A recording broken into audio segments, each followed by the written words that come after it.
What is going on, everyone? Welcome to yet another edition of the Touchline Talk Show on what very early this morning became an historic day for U.S. soccer and really just the international game overall. Of course, that is because the U.S. men's and women's national teams announced they had signed new collective bargaining agreements that are the first to ever, within a federation, create truly equal pay between men's and women's teams.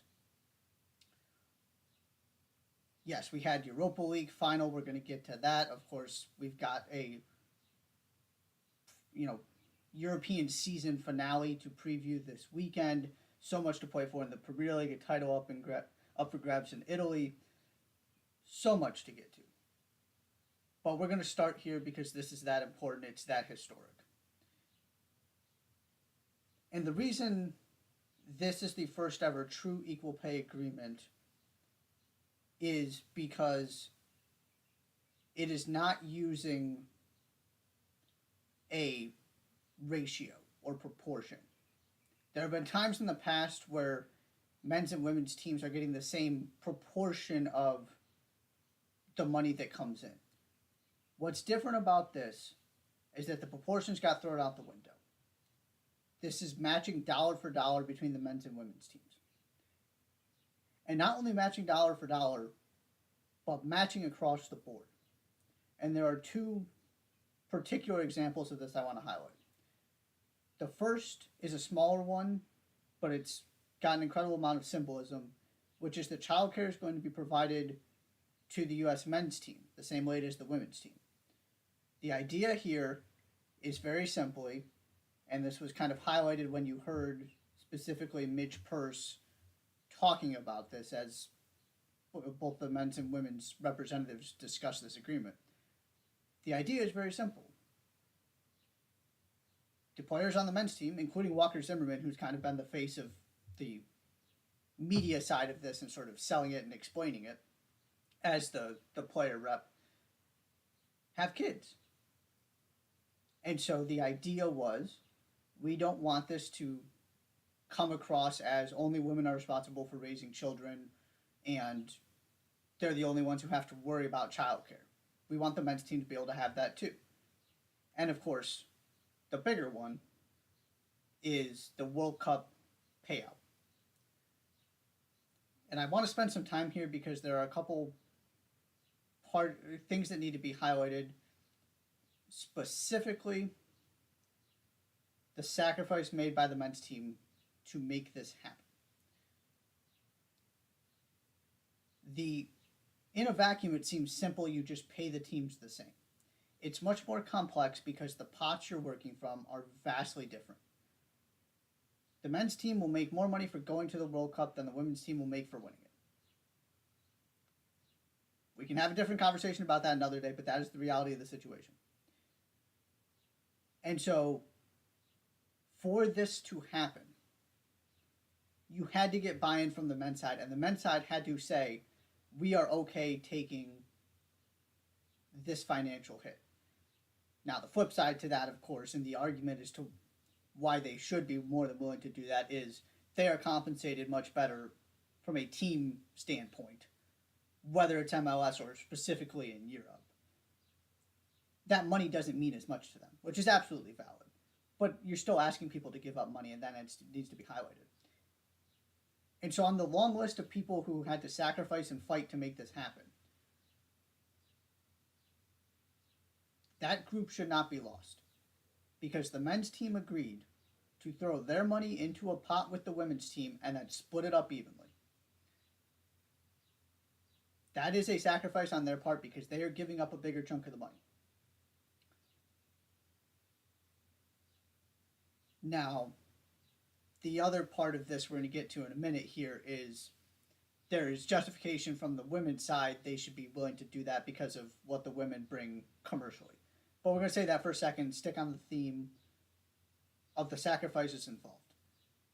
That was, in the grand scheme of things, that's a minor sacrifice made by the men. But I did want to highlight it because this deal doesn't happen if they don't agree to do that. And as Walker Zimmerman said, it wasn't easy. Not everybody was immediately on board, but they all ultimately came together and said, we need to do this because it's right and because we want to be part of creating a better future for this sport. So kudos to the men's team for making that happen. Of course, who the other people that need to be recognized in all of this are everybody who has propelled the U.S. women's national team to this point where this can be a thing that is a discussion and now ultimately a reality.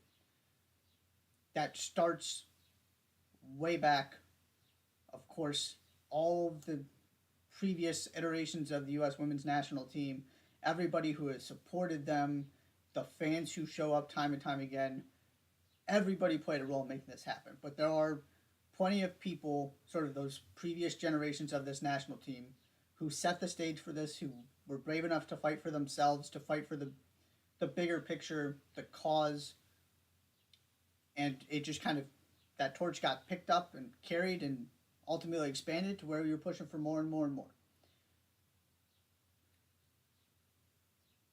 And then the other sacrifice here is, look, this was not easy to get done. The path here was not easy. It involved a messy lawsuit.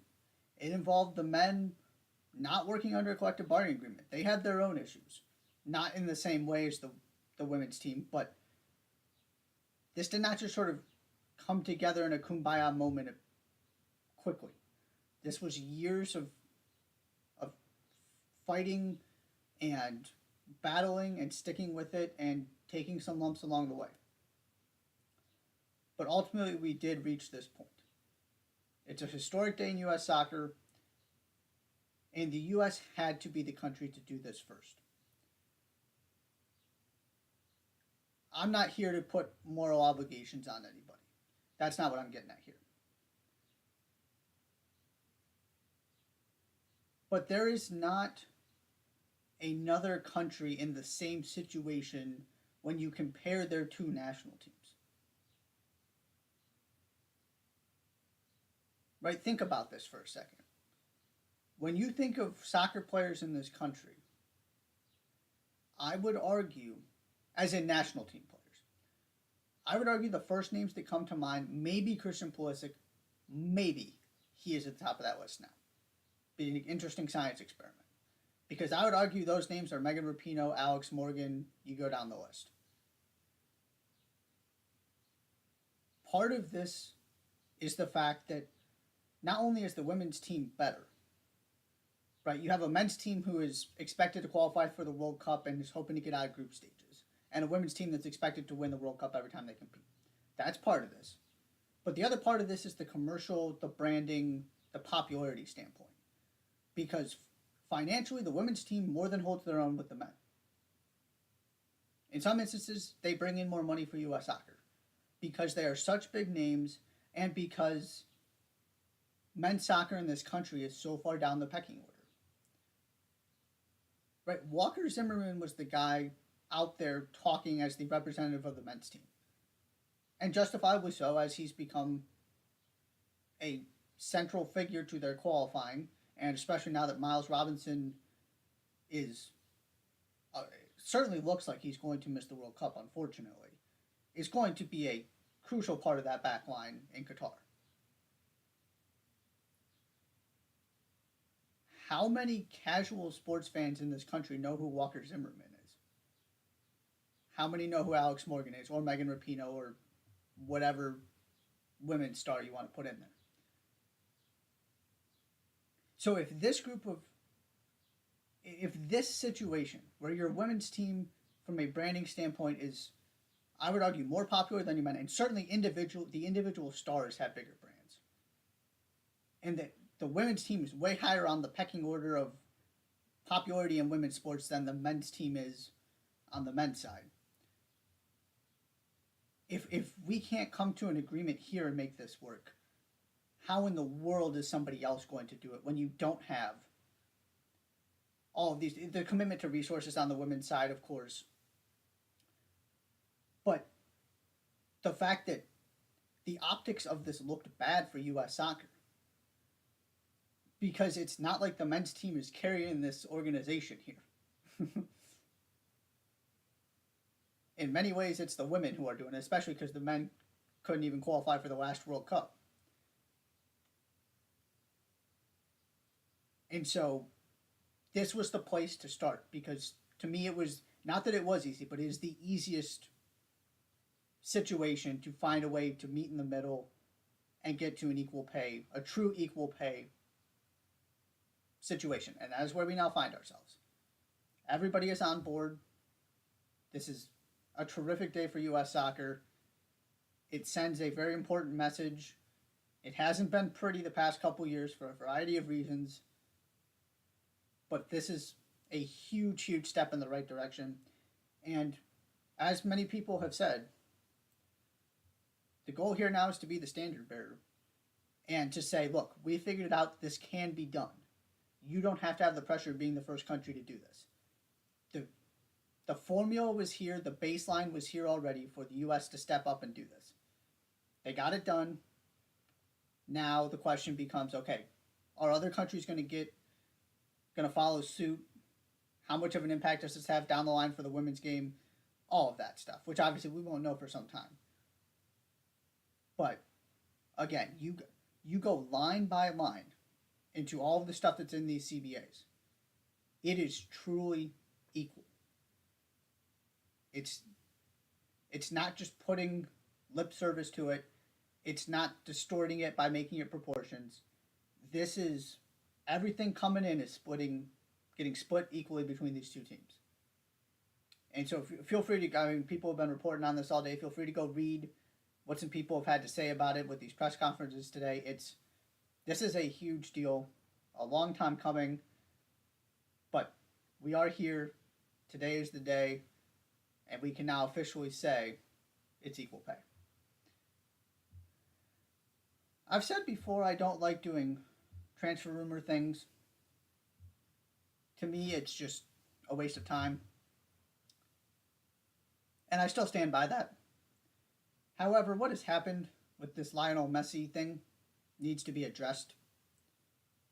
And I'm almost appealing to my non-soccer people here. The people who will ask me about Messi coming to MLS. Because we need to put this in context. Yes, there was a report that Messi has agreed to join Inter Miami following the conclusion of his PSG contract and buy 35% of the club. Okay. First of all, as many people have pointed out, that in and of itself sounds sketchy, specifically the 35% of the club part. The idea of him coming to MLS, the idea of him going to Inter Miami, always has been, is, and always will be reasonable. I can buy that. I think it's incredibly likely both him and Cristiano Ronaldo end up playing in MLS at some point. So on the surface, this doesn't smell fishy. But the details really give you pause. That's the first thing. And then we get into sort of what has happened since. Lionel Messi's dad, Jorge, has said this is simply not true. He hasn't made any decisions. People are just making stuff up. Of course, this would be far from the first time we've made stuff up when it comes to transfer rumors.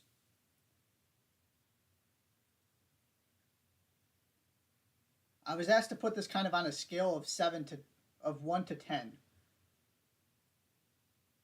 And I went with a 7, and this was immediately after the news broke, of how likely this really is and how accurate this is. I buy it in principle. If nothing else, it's a reinforcement that MLS is something Messi is considering.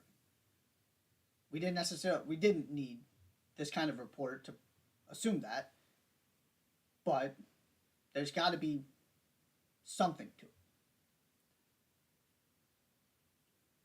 This is still Inter Miami. This is still Messi. And this is still a long way away.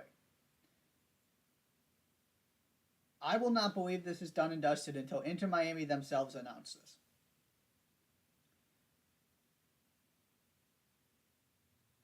Right? Think back to everything that has happened at Inter Miami since they've joined MLS. Those short years ago. How many things have gone smoothly and according to plan? Yeah, that list is maybe 0. I would even be a little bit more willing to buy into this if it wasn't Inter Miami. Part of me wants to see Inter Miami actually put him into the roster, even if this agreement is done. It's not out of the question we get ourselves into a Barcelona situation here. I mean, Inter Miami have already been punished for illegally the way that they built their roster, and now currently have, all these different players on loan different places, and they had to scramble to get within the league's rules. To me, that doesn't exactly sound like a place that's going to be able to slot Messi in easily. Now, if they can make this official with that much time in advance, you can act accordingly, and there will be DP spots open and those kind of things.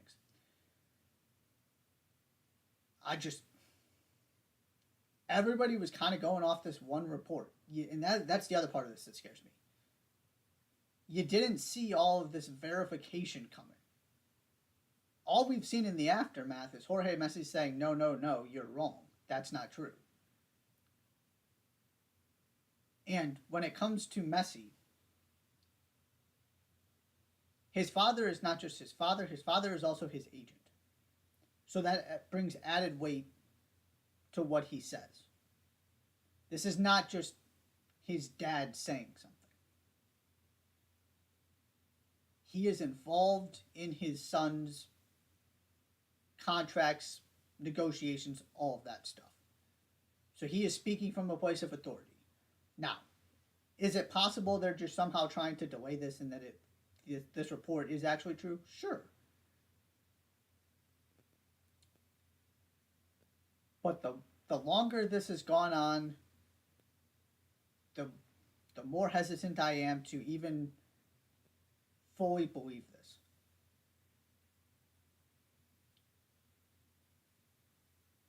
And immediately the reaction was, that seems like an absurdly 35% of the team. That seems ridiculous. And I concur with that. But even if you get past that part of it, I'm just becoming less and less confident about this thing. So I wanted to take some time to address that because this sport is just different when it comes to transfers. When people say stuff, it doesn't mean it's true. We can by and large trust the reporting of Woj or Adam Schefter or whoever when it comes to other sports in this country. And so it seems to me we've kind of done this, well, somebody said it, so it must be true. And my policy is I will believe it when I see the announcement, I see the hype video, I see Messi in an Inter Miami jersey with David Beckham, all of those things. We are far from that happening. And who knows, maybe PSG reach the final of the Champions League next year and Messi says, you know what, I want to give it one more go. We are just so far from this being a done deal. And one report is not going to change my mind on that at all.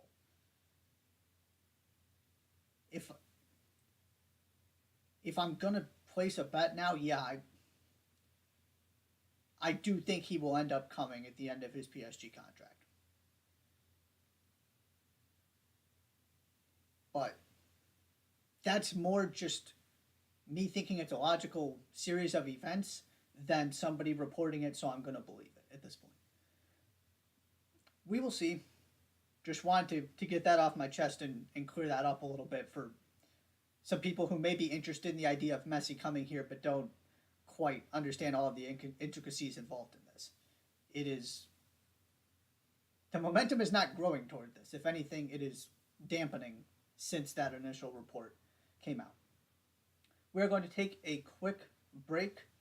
When we come back, what was going to lead tonight's show until all of today happened, Europa League final, EFL playoff final is now set. We had Premier League midweek action, sort of partially setting the stage for this weekend. Of course, we've got more games tomorrow. So, reaction to all of the on-field stuff that has happened so far this week. You're watching the Touchline Talk Show. Don't go anywhere.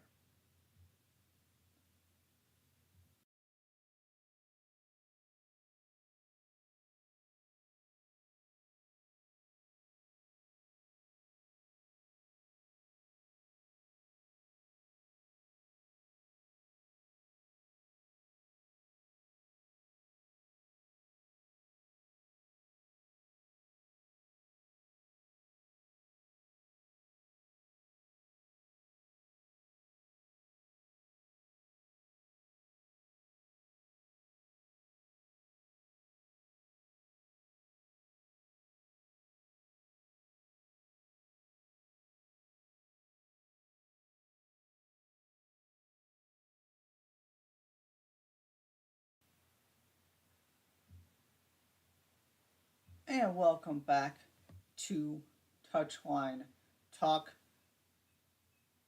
New CBAs and equal pay coming to U.S. soccer, not the only big news of the day. We also had the Europa League final to play this afternoon or evening when they actually played the game. Rangers, Eintracht Frankfurt. And this is one of those Europa League finals that, as a neutral, you absolutely love, because not only is winning a European trophy a huge deal for both of these clubs, they're also both playing for a spot in the Champions League. It carries a completely different weight than, these when you've got Inter Milan and Manchester United and Chelsea and Arsenal winning the Europa League. Now, every once in a while, that's playing for a spot in the Champions League. And of course, those teams are taking this incredibly seriously and absolutely want to win and add that trophy to their cabinet. But it's something different entirely when it's teams that you don't know when they're going to get back there. Right? All of the teams I just listed are expecting to be in the Champions League. Who knows when Rangers makes another deep run in Europe like this? Eintracht Frankfurt just kind of came out of nowhere. This was their route to the Champions League. And they end up being successful. The game itself was exactly what you would expect in a final. The first half was very tense, tight, not a lot happening. Frankfurt were the better team, but created a chance here or there. Generally speaking, there wasn't much going on. Again, Frankfurt better in the second half, but it is ultimately Rangers who go in front. And really the story of the normal time in this game was the defensive lapses. Most of the key chances in this game came because of defensive issues. And Joe Aribo's goal for Rangers was right up there near the top of that list. It was just a series of unfortunate events for Frankfurt. You get a bad pass going backwards, then the defender slips, and all of a sudden Aribo just finds himself one-on-one with Kevin Trapp and just sort of bursting into the box with nobody around him. Very good, calm, collected finish, and all of a sudden Rangers look like they're on their way. But you have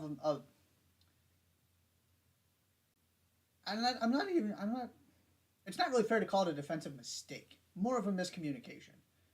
But Frankfurt really started applying the pressure, and Raphael Borré, who's been phenomenal in big moments for Frankfurt in this competition, makes a really dangerous run and kind of cuts in between the center backs.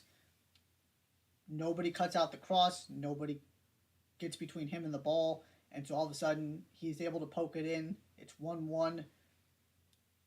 We go to extra time. Kevin Trapp comes up huge at the end of extra time. Rangers had a couple chances, one in particular. Probably should have won the game. But Kevin Trapp keeps the ball out of the net. And so we go to penalties. And it's Kevin Trapp again. Makes the save on Aaron Ramsey, who came on more or less to take a penalty. And he can't convert his. Frankfurt were phenomenal with their penalties. I mean, that might be the best collection of 5 I've ever seen. So rock solid. Every single one of them. And so, congratulations to Eintracht Frankfurt. They won the Europa League and absolutely deserving winners. I mean, you go back and look at the teams they had to play to get there. Barca, West Ham, Rangers had impressive victories of their own. You went and beat that team. This was no easy route for Eintracht Frankfurt to get this trophy. And that fan base is absolutely incredible. You had 2 really, really good fan bases show up in Seville for this game. And, of course, set the stage all tournament long. It's not too often you get something as special as this Europa League ended up being. From some of the team, your Borussia Dortmunds and your Barcelonas that got involved, West Ham coming so close to European glory, having a Scottish team make such a deep run, particularly a Scottish team being Celtic or Rangers because of their fan bases and because of their historical significance. Eintracht Frankfurt taking over Barcelona Stadium. I mean, this fan base is no joke. And they showed up again for this game. There were just a lot of really cool storylines. Because it kind of felt like we had sort of gotten into this mundane, well, it was, you Sevilla, Unai Emery, or a really big club. And Eintracht Frankfurt are none of those things. And neither are Rangers. I mean, Rangers are a huge club, but not in the same way a Chelsea or a Man U or somebody like that is. And so we got what you always hope the Europa League is. It's a chance to highlight some different teams, to give them that European experience, to get a different kind of team in the Champions League, and to just get something quite simply different, so that you're not having the same teams over and over and over again.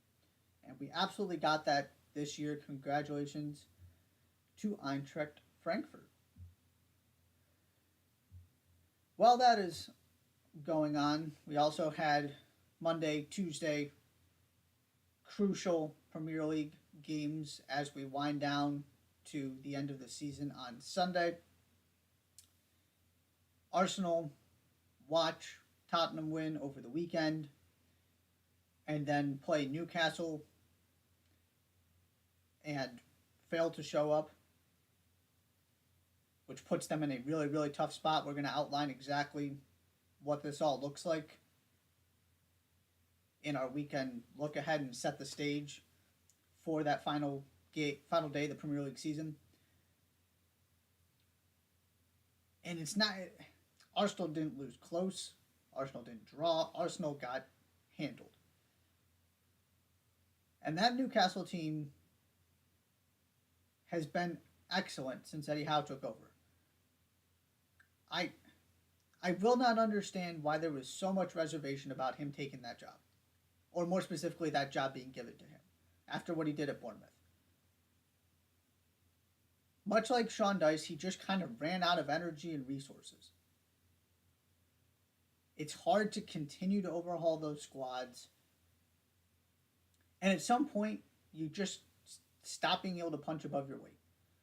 Something goes wrong, you have some injuries, you have a bad defensive season, and you're facing relegation. That is just the reality of being Bournemouth and being Burnley. What Eddie Howe needed was a team with the ambition to match the way he wants to play. And that's exactly what he's got at Newcastle. So I did want to give Newcastle some props because we haven't really been able to talk about them too much. And They are easily one of the most interesting factors coming into. But they're just playing to continue to build momentum and finish the season well. Arsenal are playing for a top four spot, and certainly didn't look like it in this game. And it just comes back to something that's not too complicated for me.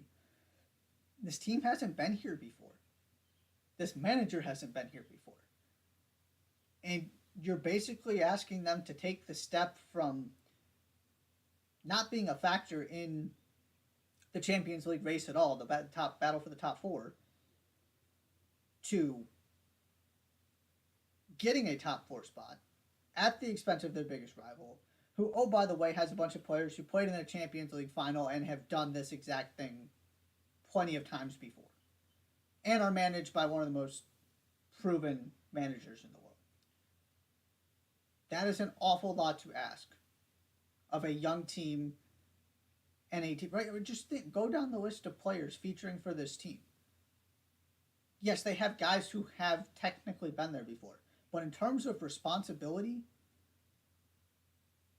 in this kind of team that finds itself in this kind of position, it's not just the young guys. It's also your Thomas Partys and Rob Holdings and Cedrics. And of course, Thomas Partey's not playing right now, but you get my Granit Xhaka. Right, these guys aren't battle tested when it comes to competing for Champions League. They've been around, they're experienced players, but it's something different when you have a team breathing down your neck and you're fighting for a Champions League spot. And you contrast that with Harry Kane, Eric Dyer, Ben Davies, Hugo Lloris. Right? They've all been there plenty of times.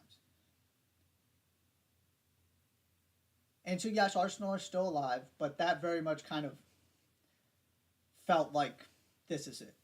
So we'll see. Well, I'll explain exactly what needs to happen for Arsenal to get that spot.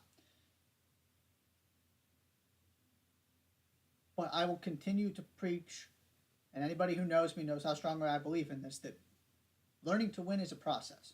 It doesn't happen overnight. And so, Arsenal have absolutely taken a step forward this season. They have progressed in learning to win. 100%. I'm not here to take back any of the praise I've given Mikel Arteta and this team. That next step is, okay, now that you've got some good habits in there, can you take it to that next level? And from his behavior after the Tottenham game, their behavior during the Tottenham game, and their response against Newcastle, they're just not there yet. They've got plenty of time. Again, this core is young, and the manager's young. You realize how much that everything they've given this year, it's probably not going to be quite enough. And so you know that going into next year, and you get up and you try again. Speaking of trying again, we have our EFL Championship playoff final set. It is Huddersfield Town. It is Nottingham Forest. The two teams expected to be there, but boy, did we get some twists and turns I was not expecting. Because I came on here on Monday and preached about this idea that going into the second leg, these two teams were favored even more than the favorites typically are, because they were able to win and draw away from home, avoid defeat, and bring it back to their home fields. And we ended up with two absolute nail-biters over 180 minutes. Or in the case of Nottingham Forest, 210 plus a shootout. Luton Town went to John Smith Stadium and gave it everything they had. Ultimately, it is Jordan Rhodes who makes the difference. Samper Thomas comes on, Huddersfield's main playmaker, who's been injured, not fit enough to start either of these games, but he comes on as a sub and ultimately delivers what turns out to be the winning goal. And there's a real argument that the difference of Thomas being able to play and Elijah Adebayo, who's Luton Town's leading scorer, not he came into the second leg at the end, but you could tell he just wasn't anywhere near close enough to healthy enough to be able to make a difference in the game. That might have been the difference. That's how tight these two legs were between these two teams. Terrific season for Luton Town. As I said, they continue to just every single year get better and better and better. And then we go to the drama between Nottingham Forest and Sheffield United. Forest looked like they had this thing more or less done and dusted. It was very similar to the first leg in that they came out, took control. Brennan Johnson scores, following in his dad's footsteps and scoring in both legs against Sheffield United. And they look like they're on their way. And it's going to be a nice little coronation celebration at home. And for the second game in a row, Sheffield United come out of halftime, a different team, and really take it to them. And not only do they get their 2 goals back, Brice Samba had to be a hero to even get this thing to extra time with some of the chances. And Nottingham Forest had a couple as well. But when we were getting to the end of that second half, it certainly looked like Sheffield United were the more likely team to go on and win it. And it's some of your main guys involved, primarily Morgan Gibbs-White and Brennan Johnson for Nottingham Forest. But nobody can get that decisive goal. So we end up in a shootout. It's Samba again who comes to the rescue. And Sheffield United almost took what was a disastrous start and got it back to where we were going to sudden death penalties. Just couldn't do quite enough. So it is Nottingham Forest who go through. And this sets up an interesting matchup in the sense that Huddersfield have not been one of the better teams in the championship since getting relegated. They just sort of put it all together this year. But of course, they do have some Premier League experience. They also have a lot of roster turnover because they're not a club that's able to keep some of these guys. And when you get relegated, they're not West Brom or Norwich who can kind of keep everything together. So there's been plenty of turnover, and it's been a couple years now, so there's just naturally some turnover. But you've got the DNA of a Premier League club, but a club that size-wise is certainly nothing compared to Nottingham Forest. I don't mean that to be disrespectful, but just from a historical significance standpoint, that's what makes this matchup so fascinating. Is Huddersfield Town are the recent Premier League team that are, you could still argue, punching above their weight, trying to get back and give themselves another opportunity to stay up. And Nottingham Forest are the massive club who usually don't make the playoff but are kind of always in and around it. And now are in a position and have a team capable of getting there. And if they get there, it is really, I always am fascinated when teams like that get to come up, because you might have the justification to put the funds in to try and stay in a way that Huddersfield or in Norwich just won't. And you also have a Brennan Johnson who certainly seems like will be playing Premier League football next year one way or another. He's spectacular. But we haven't seen what Nottingham Forest in the Premier League looks like at this point. To me, it's sort of similar to Leeds. Leeds were not trying to get there and find a way to stay up. Leeds were trying to get there and build. Same thing with Newcastle. Newcastle and Wolves, right? They were building, and Nottingham Forest aren't exactly those two teams because they were building Premier League teams in the Championship. Nottingham Forest are not that. But this idea of, can we get up And when we get up, we are not playing to stay up. We are playing to cement ourselves as a mid-table Premier League side at the very least. So you've got some interesting storylines. We'll have to do some more previewing this. We got plenty of time before the game. This is always one of the most exciting games of the season in any league because it is the most expensive game in the sport. So congratulations, Huddersfield, Nottingham Forest. We will see you at Wembley. We're going to take one more break, and when we come back, we will set the stage for the grand finale, Premier League, Serie A, Women's Champions League final.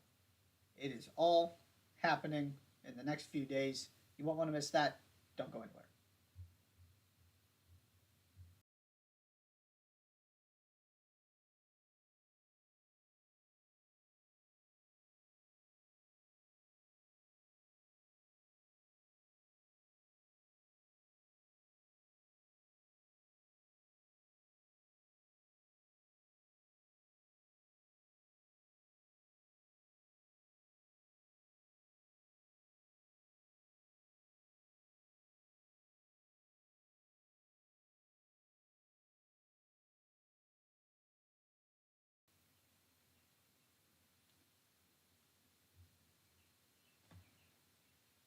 And welcome back to the Touchline Talk Show. It is time, the grand finale, plus some other games.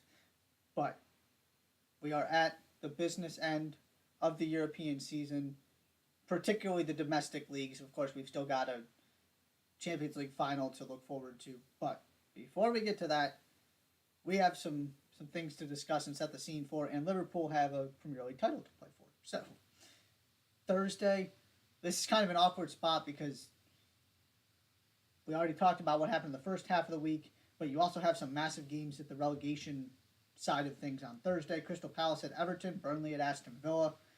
So, in terms of setting the scene for the relegation battle, there's only so much we can do because it's just not exactly clear what it's going to look like heading into Sunday. However, the one important thing to note about these Thursday games, if Everton win, they are safe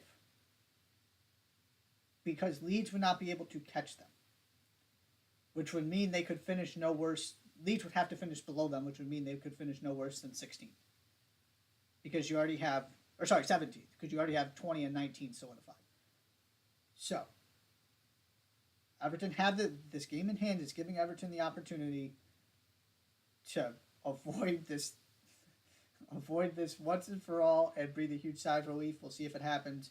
And Burnley also have the opportunity to put all kinds of pressure on Leeds heading into the final day of the season. If they can't win this one, all the pressure is on them because they are currently the last team getting relegated. So your games on Sunday. This is the entire list of games that carry significance for the Premier League title race, the top four race, the battle for the other European spots, and the relegation zone. So here we go. Everton at Arsenal, Leeds at Brentford, West Ham at Brighton, Manchester United at Crystal Palace, Wolves at Liverpool, Aston Villa at Manchester City, and Tottenham and Norwich. Like always, these games are all kicking off at the same time to avoid any strange situations where teams only need draws and are working together and that kind of thing. So, all simultaneous kickoffs. It's going to be wild. We'll start at the top and sort of work our way down. So mentioned after the weekend, Manchester City, a win at home gives them the Premier League title. They've got that point cushion. They just need the 3, and it's theirs. But it is down to a point, which means if Liverpool win and City do not, this is Liverpool's title. There are also other combinations that could result in plenty of different things, including a playoff between these two teams. It's a very bizarre scoreline. I think it's something like Liverpool tying 5-5 and City losing 6-0 or something. It's not going to happen. But those are not the only permutations and results that could happen that give Liverpool a title. But that's the most basic, is City win, it's theirs. If City don't win and Liverpool do, It's Liverpool's. Then we go to the top four. Spurs, 2 points ahead of Arsenal, massive edge in goal difference, which means, in all practicality, Arsenal need a win and a Spurs loss, because if they tie and they close the gap on those 2 points, but they don't overtake Spurs, Spurs are going to win on goal difference. So that is where that singular point they failed to get against Newcastle even makes all the difference in the world, because if it was 1 instead of 2, it's the same situation as Liverpool is in, where if you win and Spurs drop points, you're getting that 2-point bump, and all of a sudden you're in 4th place. But that loss really hurts them. Then, the 2 teams behind them. West Ham, 2 points behind Manchester United. West Ham have a 10-goal edge in goal difference, though. So, theoretically, if they can make up those 2 points, they will overtake United for 6th, which results in a Europa League spot, because Liverpool went and won all the domestic trophies, which would then send Manchester United to the Europa Conference League. Just right, that 7th place finish, just like Spurs had last season. So, as much as sort of Manchester United have faltered and just kind of become non-factors once they were out of the Champions League race, it's not like they just stopped having games of significance. The Europa League and the Europa Conference are 2 different things when you're Manchester United. So they still have work to do to make sure it's Europa League they're getting into next season. And like I said, there's so much that could change in the relegation situation because of Thursday's games. We're not going to get too much into that. Outside of England, plenty of other things to get to here. Of course, the other title up for grabs, Serie A, Inter hosting Sampdoria, AC Milan visiting Sassuolo. You got to feel for Inter because they've got the goal difference edge, but Italy doesn't use that as a tiebreaker. They use head-to-head. And AC Milan have the tiebreaker, plus their 2-point advantage. So the only way this is going to happen for Inter is if they win and AC Milan lose. That's why AC Milan picking up that win against Atalanta was so vital. It puts them absolutely in the driver's seat. So, from a practicality standpoint, Liverpool have a much better chance than Inter do. But it's why we play the games. We'll see how this all plays out. Additionally, we have the Women's Champions League final, week before the men's. Lyon, Barcelona, and the point I sort of made that I want to revisit here when these 2 teams clinch their spots in the final is this is the matchup you want.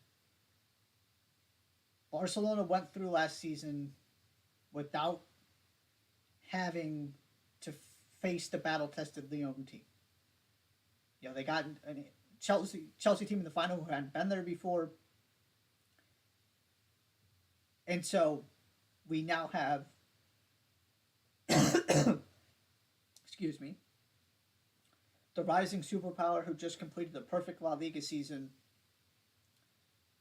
and the equivalent of Real Madrid, but even more dominant on the women's side when it comes to the Champions League. These 2 teams have won the last 6 Champions League titles. Barcelona has the one from last season. Lyon had the 5 before that. So this is the best of the best. This is the next step for Barcelona to really cement themselves. I mean, they're making La Liga look like a piece of cake. But it's sort of that, okay, can you go from the fortunate break, the one-off, where the The schedule kind of lines up nicely for you when it comes to who you're facing in the Champions League. And can you go back and do it again? And can you do it again against the best of the best and prove that it was you and it didn't matter who you were going to play? That you are decidedly the best team in the world. This should be a fantastic game. So much talent on both sides. So many big names. Really looking forward to that. And that is all we have for today's show. Thank you so much for tuning in. Be sure to subscribe on Substack. Subscribe to this YouTube channel so you don't miss anything. Help us get toward being able to monetize it. We will be back Monday with a weekend recap to react to whatever chaos ensues in the Premier League over the weekend. So we will see you then. But until then, enjoy the rest of your week.